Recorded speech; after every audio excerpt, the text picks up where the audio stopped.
बच्चों के लिए और टीचर के लिए ये ज़रूरी है कि नेगेटिविटी को किस तरह डील करेंगे हम, नेगेटिव थॉट से कैसे बचेंगे। तो उसके लिए जो पहला सबक है वो है ज़िक्र कल्बी, कि हम अपने दिल में, ज़बान से नहीं, दिल से क्या करेंगे, जिक्र करेंगे।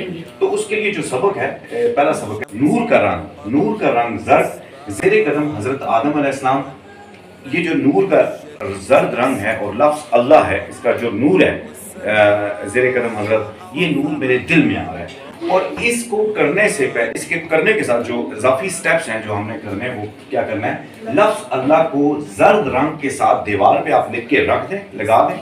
और लफ्ज़ अल्लाह को जब आप आंखों से देखें तो आप आंखों से देख के आपने अपने दिल पे क्या करना है, उस ख्याल की तकरार को बम्बारमेंट करनी है, यानी ज़बान से नहीं, यानी जो आपके जहन में ख्याल आ रहा है वो सामने जो लफ्ज़ अल्लाह लिखा हुआ है येलो कलर में, तो आपने अपने जहन में ये सोचना है कि हज़रत आदम अलैहिस्सलाम से इस जो ये लफ्ज़ अल्लाह का जो नूर है जर्द रंग का, ये आपके लतीफ़ाए कल्ब में आ रहा है। और आपने अपने ख्याल से लफ्ज़ अल्लाह की क्या करनी है, तकरार और बम्बारमेंट करनी है, ठीक है, दिल में।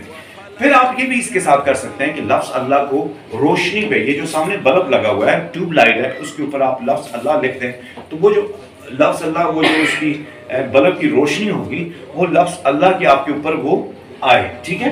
लफ्ज़ अल्लाह को आप रोज़ाना क्या करें, एक सफ़े पे लिखना शुरू करें। ये सारी चीज़ें इसलिए हैं कि हम अल्लाह की जो ज़ात है, अल्लाह का जो नूर है, वो इस दिल में इसको लाना शुरू करें। देखें, दिल बुग़्ज़, कीना, नफ़रत, हसद, इन सारी नेगेटिविटी से भरे होते हैं। तो इसको हम साफ़ कैसे करते हैं? इसको साफ़ करने के लिए जब हम कल्बी ज़िक्र करते हैं तो ये वो चीज़ें साफ़ होती हैं, और साफ़ होने के साथ दिल में एक सुरूर, एक कैफियत, और आपके दिल को ज़िंदा करती हैं, आपको बकार वाली ज़िंदगी मिलती है। जज़ाकल्लाह।